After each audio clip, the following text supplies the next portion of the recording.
అన్నా ఒక ప్లేట్ ఇడ్లీ అన్నా. చందు 2 టేబుల్కి ఇడ్లీ ఇవ్వు. ఇస్తాను. ఇడ్లీ రెడీ అవుతోంది. ఆవిరి కూడా బాగానే వస్తుంది. రెడీ అవుతుందిలే. Sweets, let's do some chow chow. Hi there. Hello, please sit down. ఎన్నిసార్లే నీకు చారేస్తూ ఉండాలి? హాయ్. ఏం తింటారు sir? What? What do you want అని అడగరా? What you want? Dosa and you? Dosa చమ్మని. ఓరి నాయన, బయట దేశపు నుంచి వచ్చి ఏం ప్రయోజనం? స్టార్ హోటల్లో ఉండేవాళ్ళు మన హోటల్కి వచ్చి తింటున్నారు. అదేరా ఈ సోమసుందర స్పెషాలిటీ. ఒక్కసారి ఇక్కడ దోశ చట్నీ తిన్నారే అనుకో, వీళ్లే కాదు వీళ్ళ తాతలు కూడా 7 సముద్రాలు దాటి వస్తారనుకో. కూర్చడానిక ముయ్యరా. సముద్రం అంటే నాకు విషయం గుర్తుకొచ్చింది. వాస్కోడిగామా తెలుసా నీకు? అదే వస్తువు. కాలికట్టులో మొదటిసారిగా అడుగుపెట్టింది ఆయనే. అప్పటి వరకు ఆయన చేతులు నడిచేవారా? పొరా పొరా పొరా పొరో. సమాధానం తెలియకపోతే నోటికి వచ్చింది చెప్పడం. చాలా కావాల్సిన వ్యక్తి ఆయనే తెలియదు అంటున్నాడు. కాలికట్టులో మొదటిసారిగా అడుగుపెట్టింది ఆయనే. హలో, ఎవరండి? Hello, I'm Chandrashekar Mohan from Singapore. What you want? నేను చెప్పింది మీకు వినపడలేదా? What you want? Can I speak to Somasundaram? ఆయన కూడా వాట్ యు వాంట్ చెప్తున్నారు. తెలుగులో మాట్లాడరా. అది ఏంటంటే మీరు చెప్పింది నాకేం అర్థం కాలేదు. మీకు ఎవరు కావాలి, ఏం కావాలి? ఐఎమ్ సారీ, సోమసుందరానికి ఫోన్ ఇవ్వండి. ఏంటి, నా అయ్య గారు సోమసుందరాన్ని నీకు ఇవ్వాలా? అదంతా ఇవ్వడం కుదరదు. ఎవరితోరా మాట్లాడుతున్నావు? ఒకడు మీకు ఒకటి ఇవ్వాలని చెప్తున్నాడు. రేయ్, ఫోన్ ఇలా ఇవ్వు. ఇక్కడంతా ఇవ్వలేను, మీరండి. వెళ్ళి దోశని తిప్పెయ్యి. దోశని తిప్పాలా? హలో, నేను సోమసుందరాన్ని. మీరెవరు మాట్లాడేది? రే, నేను మోహన్ మాట్లాడుతున్నా. ఆ? మోహన్ గారు మీరా? మీ గొంతు విని ఎన్నాళ్ళైంది సార్. ఏంటి సార్ విషయం? ఒక సంతోషమైన విషయం చెప్పడానికే కాల్ చేశాను. ఇక్కడున్న వ్యాపారాన్ని క్లోజ్ చేసి ఇక్కడికి రావాలనుకుంటున్నాను. నా మిగతా జీవితాన్ని స్వచ్ఛంగా ఉండే మన ఊర్లో ఉంటూ ఆ హోటల్ని నడుపుతూ ప్రశాంతంగా ఉండాలనుకుంటున్నాను. అదే మంచిది. నా కూతురు పెళ్లి మచిలీపట్నంలో జరుపుదాం అనుకుంటున్నా. వాళ్ళ అమ్మ ఆశ కూడా అదే. తనకి మంచి పెళ్లి కొడుకుని కనిపెట్టే బాధ్యత నీకు అప్పచెప్తున్నాను రా. ఏంటి సార్ మీరనేది? మన లక్ష్మికి అప్పుడే పెళ్లిడు వచ్చిందా?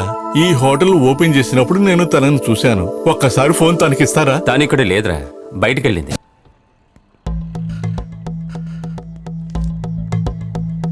వైశా, మేనేజర్ వస్తున్నారు. Good morning sir. Good morning. GM ఎక్కడున్నారు? క్యాబిన్ లో ఉన్నారు. ఇది ఎంత అన్యాయం సార్. మోహన్ సారు. ఏంటి, మోహన్ గారు చనిపోయారా? ఎప్పుడు? నాకు తెలియదే. ముందు నువ్వేం చెప్పదలుచుకున్నావో అది చెప్పవయ్యా. అదే కదా, మోహన్ సారు సింగపూర్ లో ఉన్న బిజినెస్ లన్నీ క్లోజ్ చేసి ఇక్కడికి వస్తే సెటిల్ అవుతారట. నీతో ఎవరు చెప్పారు? అక్కడ ఇడ్లీలు అమ్ముకునే Ramaswamy.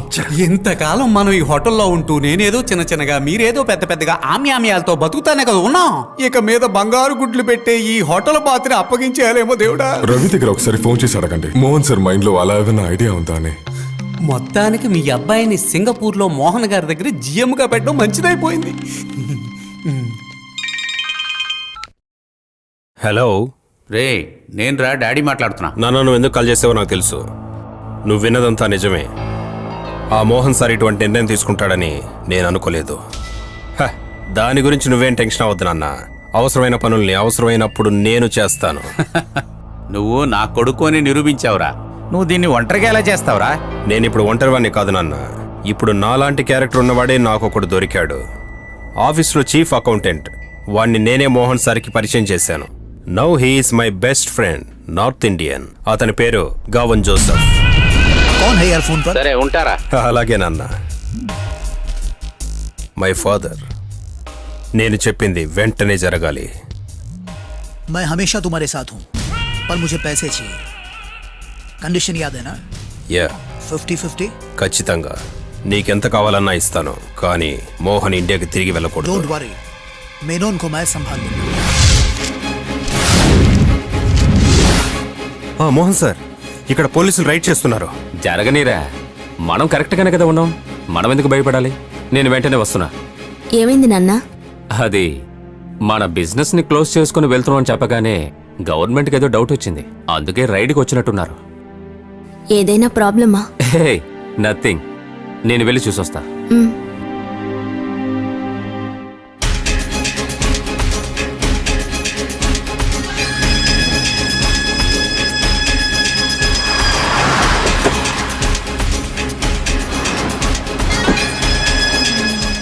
I didn't get. What was our mistake? No more question. Where is your MD? I want to see him. Ravinder, మన చీఫ్ అకౌంటెంట్ అయిన గావన్ జోసెఫ్ ఒక క్రిమినల్ సార్. వాడి వల్లే పోలీసులు ఇక్కడ రైడ్ చేయడానికి వచ్చారు. వాడు కూడా ఈ కంపెనీలో పార్ట్నర్ అనే డాక్యుమెంట్లు క్రియేట్ చేసి సిటీ బ్యాంక్ లో పెద్ద అమౌంట్ ని లోన్ గా తీసుకుని ఇక్కడ నుంచి పారిపోయాడు. గవర్నమెంట్ మన ట్రాన్సాక్షన్స్ అన్ని ఫ్రీజ్ చేసింది. Sorry, Mr. Menon. You are under arrest. Officer, I'm innocent. You must prove it in the court of law.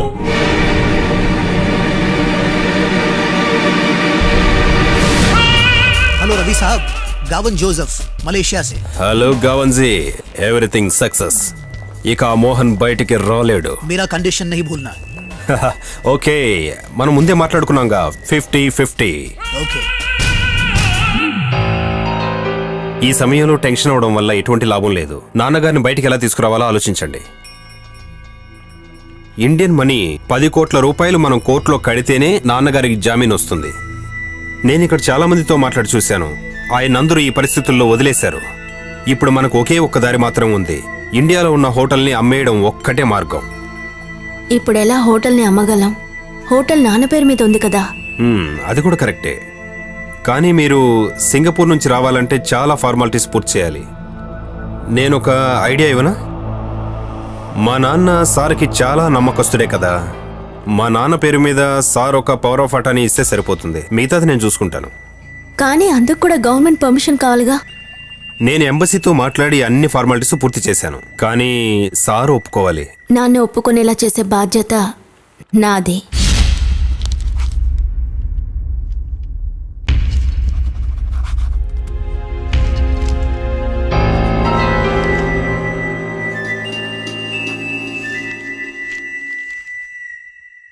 నా కూతురు కోసం నేను సంపాదించిందంతా నా వల్ల ఇప్పుడు చేయి జారిపోతోంది.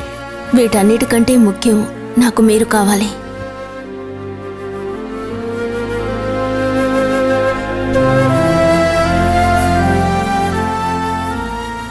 తొందరగానే నేను హోటల్ అమ్మేసి డబ్బుతో తిరిగి వస్తాను. తొందరగా మిమ్మల్ని ఇక్కడ నుంచి తీసుకెళ్తాను సార్.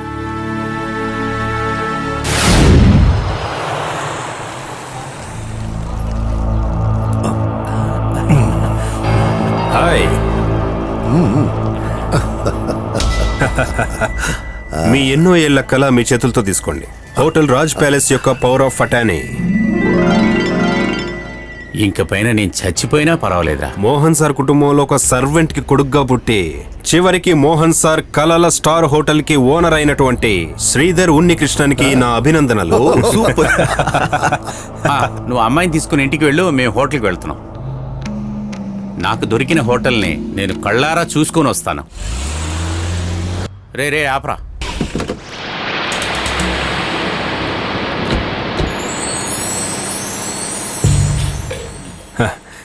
ఏంటన్నా హోటల్ని కొత్తగా చూస్తున్నావా ఏంటి? గత 10 సంవత్సరాలుగా నేను ఈ హోటల్ని చూస్తున్నాను రా. కానీ ఇంత అందంగా నేను ఇంతవరకు చూడలేదురా. సొంతం అయితే ఇంకా చాలా అందంగా ఉంటుంది. కానీ ఏం చేస్తాం, ఇంత అందమైన బిల్డింగ్ పక్కన అసహ్యంగా ఒక చిన్న కొట్టుంది కదరా.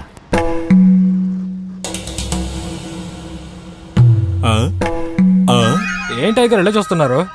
వీళ్ళేంట్రా జూలో కోతుల్లా అలా చూస్తున్నారు? అవును కదా. నువ్వు వెళ్ళి టిఫిన్ రెడీ చేయరా. ఆ చెత్తనాయాలు మోహను ఎందుకు వీడికి కొట్టు రాసిచ్చాడు? అసలు వీడిని ఎలా ఖాళీ చేయించాలో కూడా అర్థం కావట్లేదే. దీన్ని ఆలోచించి డిసైడ్ చేద్దాం.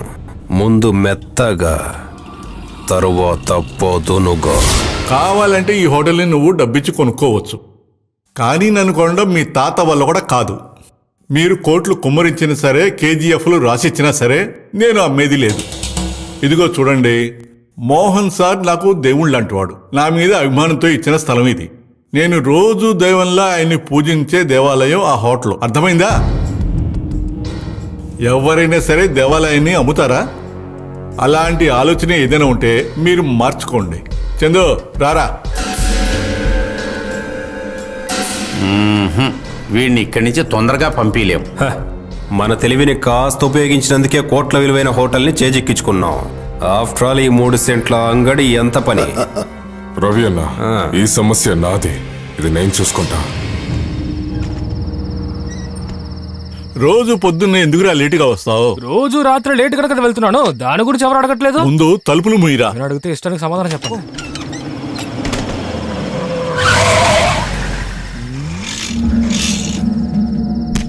టిప్పర్ వాసు. అన్నీ అయిపోయినాయి, హోటల్ క్లోజ్ చేస్తున్నాం.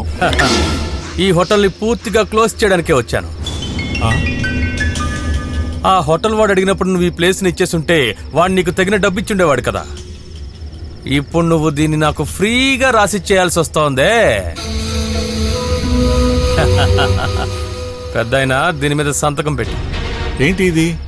ఈ హోటల్ ఉంది కదా, ఈ స్థలం, ఈ పత్రాలు ఇచ్చిన వాళ్ళకి ఈ స్థలాన్ని నా అంతట నేనే రాసిస్తున్నాను, దానికి అడ్వాన్స్ తీసుకున్నాను అని ఇందులో రాసుంది. చదివి సంతకం పెట్టండి. పెట్టండి, పెట్రా. నా ప్రాణం పోయినా నేను సంతకం పెట్టను. ఎవడిరా?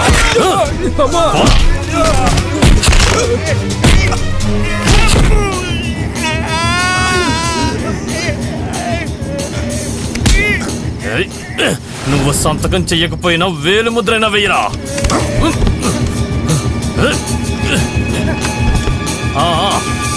ఇక్కడ దీని గురించి ఎవరితోనైనా చెప్పినా లేక పోలీస్ కంప్లైంట్ ఇచ్చినా నా టిప్పర్ లారీతో గుద్ది చంపేస్తాను. అర్థమైందా?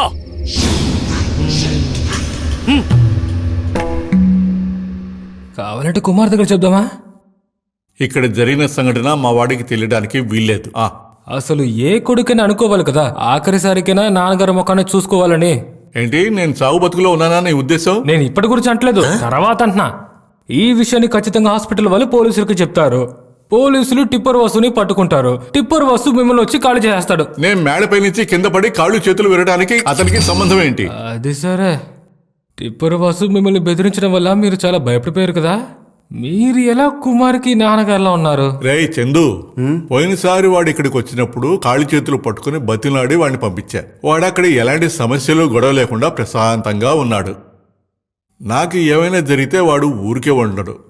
వాడిక్కడికి వస్తే లేనిపోని సమస్యలు వస్తాయి. వాడిని చెప్పకూడదు తినమంటావా?